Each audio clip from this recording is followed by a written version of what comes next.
We're going straight to one other story that's very, very interesting. She came into contact with a patient who later tested positive for COVID-19 at the Bolgatanga Regional Hospital in March this year.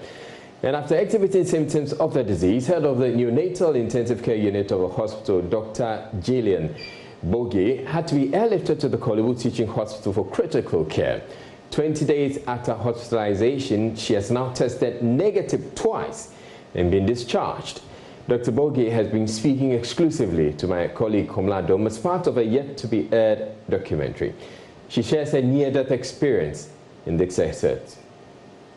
I felt I couldn't breathe very well, especially when I had coughed for a very long time. I felt I couldn't breathe very well. So I decided to check my SpO2, and it was ranging between 65 to 70% of oxygen. So initially they nebulized me, and then I was put on intranasal oxygen.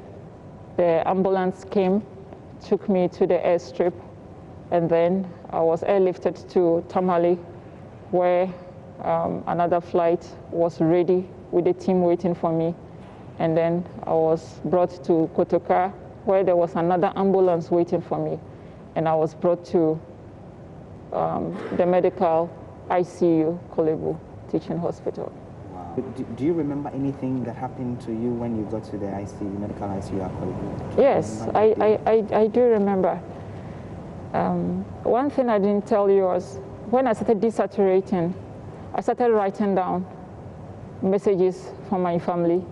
I started videoing myself because at a point in time I gave up. I knew that I have the COVID, but it was like nobody believed I had the COVID, and anything could happen at any time. So I started writing messages and I started videoing myself, what I was going through, and then in my diary. If you say anything could happen, you thought you were going to die? Yes, I actually thought I was going to die.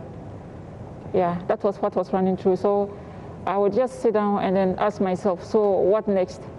Then I would just say, Lord, may your will be done. That was just what was running through my head. And then they kept on monitoring. So they would come in at 6, they would come in at 10 a.m., 6 a.m., 10 a.m., 2 p.m., 6 p.m., and then 10 p.m. In all, I managed to get all the staffs that attended to me. 33 staffs attended to me in the medical ICU. 33, including nurses and then doctors, 33 staffs. So I was alone in there, and I started thinking, okay, so what next? All this while, my husband would call to see how I was doing. So when I told him my test results was in and I was actually positive for COVID, he was like, do you know something? Are you still on oxygen? I said, no, the oxygen has been taken. He said, yes, that's just it. You would make it, you would pull through. God was in control and everything was going to be okay. And from the way he spoke, I could feel,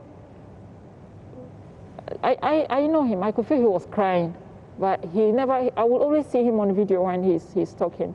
But this particular day, he was hiding his face and then his voice was a bit shaky. He didn't want you to see that. Yes, but he kept on encouraging me and telling me that everything was going to be okay, everything was going to be fine. Yeah, so I spent 8 days in the medical ICU, and then later on, I was moved to fevers unit where I spent 12 days. Then the most interesting thing I experienced during my recovery was the fact that most of the mothers whose kids passed through the newborn care unit, I don't know one way or the other, they got to know. They got to know that Dr. Bogie was not around and was sick and was actually having this condition. So they would call, they would call, they would call. When I don't pick, they would send me messages, and some of them went a step further by recording some of the babies trying to crawl, especially the preterm babies who went through kangaroo and were making it now, trying to crawl. They would take a video and then send to me.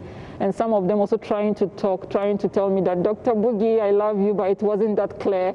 Yeah, so seeing such videos really, really gave me, yes, some sort of I don't know, I really felt like I should really pull through. I'm yet to get into the real world to see how I'm going to be received. So it wasn't so much of a joy for me, but I was very happy I had recovered. You miss the babies, you miss your work. I miss them so much. I remember at the ICU, I kept on sending messages to the, one of the staff at the newborn care unit, trying to find out how my babies were doing. So he would ask, Dr. Boogie, how are you doing? Why, what's happening? I was like, how is the unit? How are my babies doing?